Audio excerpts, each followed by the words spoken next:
বীজ রোপণ করতেছেন এবং চারা রোপণ করতেছেন, সেটা একটু বলেন। আমার স্পট হচ্ছে গণস্বাস্থ্য থেকে নয়ারহাট পর্যন্ত, সেখানে বৃক্ষরোপণ কর্মসূচি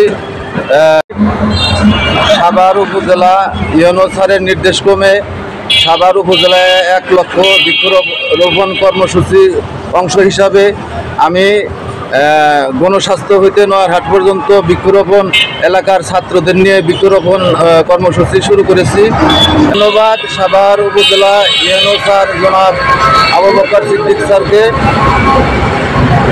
এই বৃক্ষরোপণ কর্মসূচিতে আমাকে অংশগ্রহণ করানোর জন্য।